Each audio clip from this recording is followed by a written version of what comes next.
เนื้อนี่เขาใส่เรียบร้อยนี่หน้าฝนแนวนี้นี่เขาลง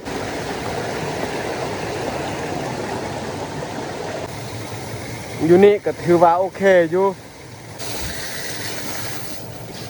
พอดแล้วนี่แหละห่วยบางสันนี่แหละกราบทักทายสบายดี FC เบิร์ดสุขูสุคนยินดีต้อนรับเข้าสู่ซองบ่าวยูวันนี้คอยกะลงไปซิดเบสแล้วก็สีเมื่อเบิงจากไดโมเพราะว่าตอนนี้นี่ไฟดับอยู่บ้านโอเคแต่ทุกคนสามารถติดตามการซิดเบสของเราในวันนี้ตอนนี้นี่เนื้อนี่เราใส่เรียบร้อยนี่เอาตักแตนมาใส่แต่เราสิลงใส่เลยขอ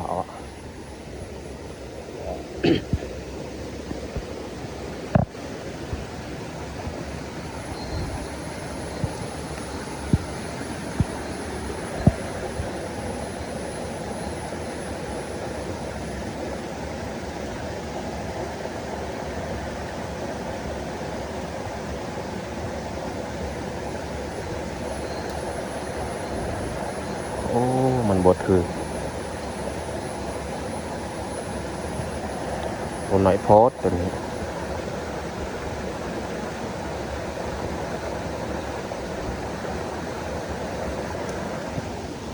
โอ้มันดุดเลยนี่สมพอมันบดถือฮะ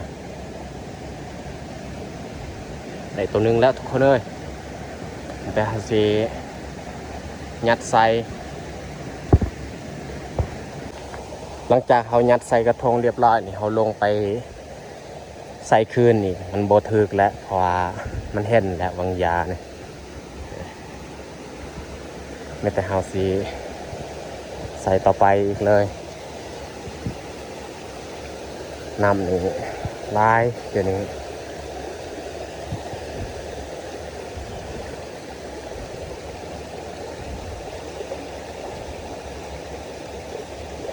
โอ้ตัวน้อยๆตัวใหญ่นี่บ่มีฮะโอ้เขาบ่เอาหน่อยโพด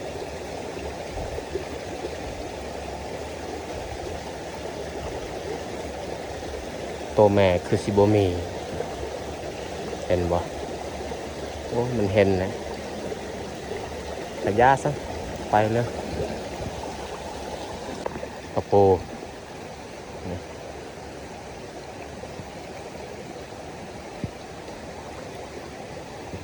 โอ้กระปูตัวใหญ่เลยทุกคนเลยมันได้กินได้เหงื่อ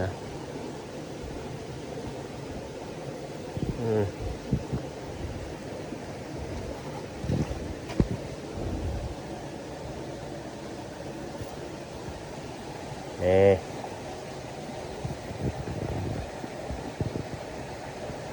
โอ้นี่บอนนี้นี่มีห้วยซองทรายเอาไปทรายนี้ก่อนแต่จังหน่อยนี่เพราะว่าทรายนี้นี่อยู่เทิงแมนจักไดโมของเฮาหลังจากเขาซ้อมจักไดโมแล้วเขาสิมาใส่เบ็ดตัวนี้ต่ออีก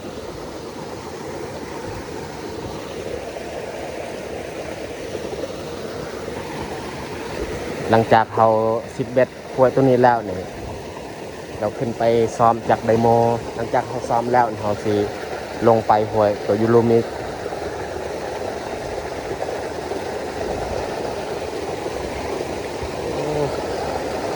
มันสวบยากเลยทุกคนเลยบ่มีป่ามีอยู่แต่ว่าแบบมันเห็นก้อนมันสวบยากช่วงหน้าฝนแนวนี้นี่เขาลงไปซิดเบ็ดกับบกค่อยได้ป้าเลยเพราะว่าน้ำยังลายยากอันนี้โอ้ยบ่ได้ปลาแล้วนี่อยู่ลุ่มมันมีอยู่ปลาแต่ว่ามันเห็นก้อนมันบ่สวบมันนี่เลย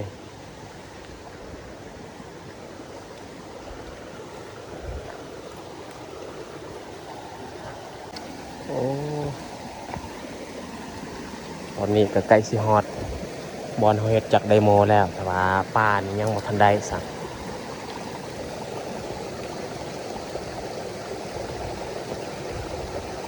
หรือว่าบ่มีบ่มีอยู่ป่าแต่ว่ามันบ่สวบเบ็ดของเฮาเพราะว่ามันเห็นเหยื่อนี่มันสวบเลยแต่ว่าตัวนี้นี่มันบ่เห็นสวบ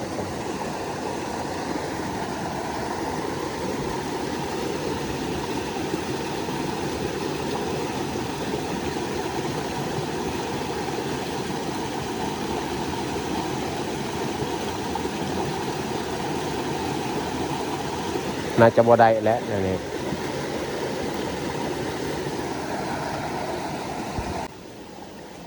โอ้น้ำนี่ลายขนาดแบบนี้แหละบ่ได้ปลาน้ำยังลาย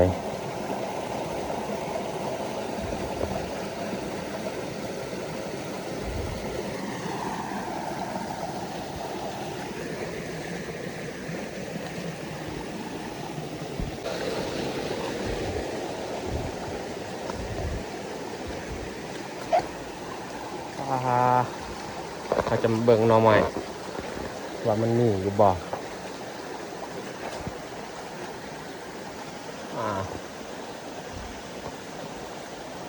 บ่มีโอ้เขาเอาก่อนนะทุกคนเลยตายแล้วมีคนไปหาหน่อไม้แล้วนี่ฮอดแล้วแต่ว่าป้าเนี่ยเขาบ่ได้ซ้ำแต่เขาจะขึ้นไปเบิ่ง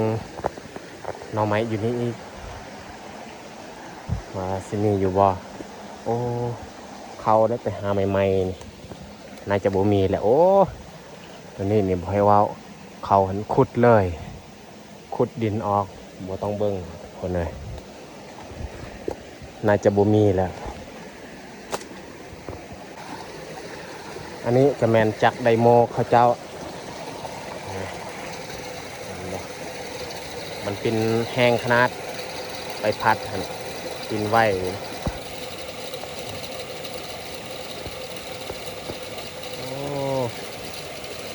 เครื่องเนี่ยเขาปะไว้อยู่นี้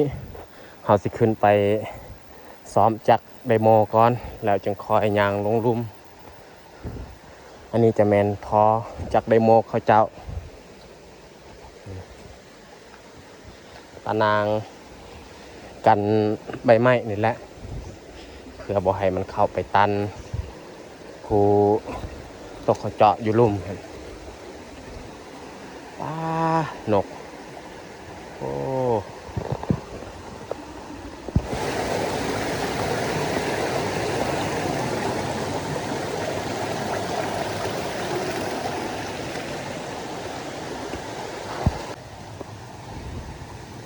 หันแหละจากไดโมของเฮา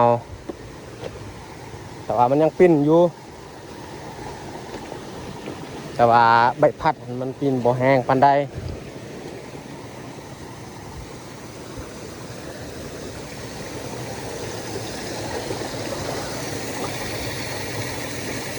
โอ้มันยังแห้งอยู่แต่ว่าเฮาซากโทรศัพท์ยังมันคือบ่เข้าไวเราสิลองไปจับเบิ่งอยู่นี่ก็ถือว่าโอเคอยู่แต่เราสิขึ้นไปเบิ่งอยู่เทิงว่ามันตันบ่หรือว่ามันบ่ตันแต่เบิ่งเลย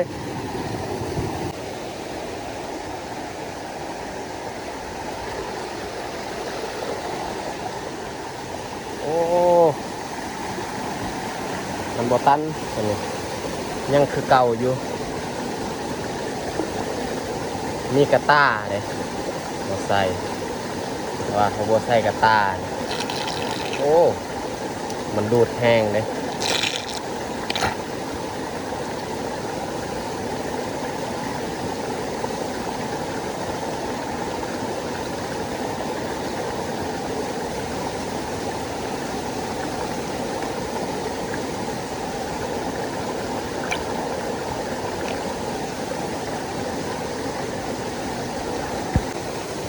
คือว่าเรียบร้อยเขาเอาใบไม้ออกเรียบร้อยแต่สิย่างเมื่อแล้วก็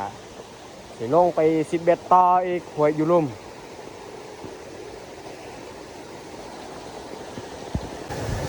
เขามาสังเกตเบิงใบพัดอยู่นี่ว่ามันเป็นแห้งอยู่บ่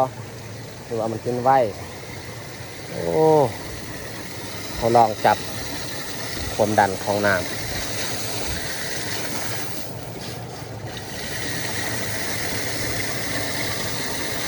ก็ถือว่าโอเคอยู่ให้แน่กว่าเก่าอีกแต่เขาสิย่างเมื่อเลยเขาย่างเมื่อแต่ฮั่นนี่เขาย่างเมื่อทางลัดตอนนี้ก็ฮอดถวยทีภาวะวังยานี่แหละแต่เขาสีใส่ต่อแต่ว่าตอนเขาไปซิดเบ็ดมันอาจจะบ่ได้ทายเพราะว่าถ้าเขาทายนี่อาจจะบ่ได้ปลาเลยเพราะว่าปลามันเห็น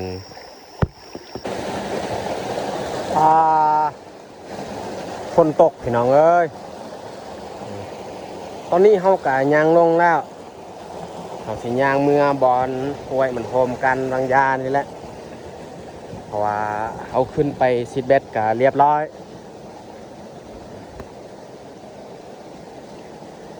พอดเส้นทางจักหน่อยละเขาสิมาเบิ่งผลงานที่เขาหามาได้พอดแล้วนี่แหละห้วยวังยาแต่ว่าเขาสิลงลุ่มเลยกว่าอยู่ลุ่มก็มีเส้นทาง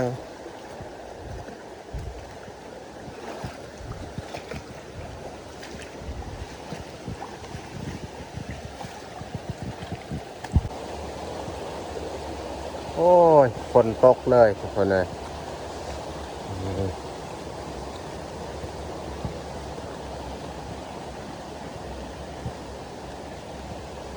ปกตาว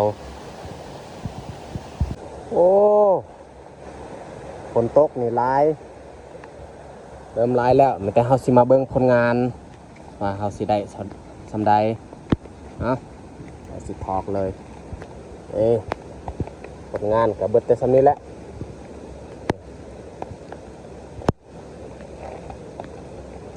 โอ้ปลากัง6 โตแล้วก็ตะปู2 โต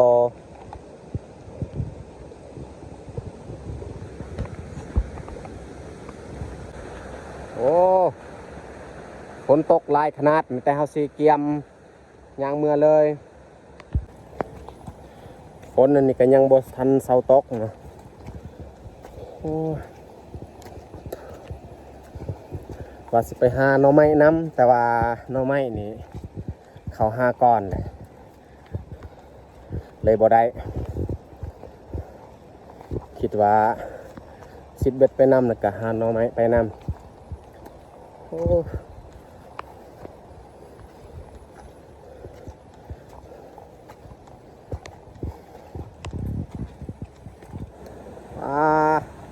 ตกอะไรล่อเนาะตอนนี้ก็ได้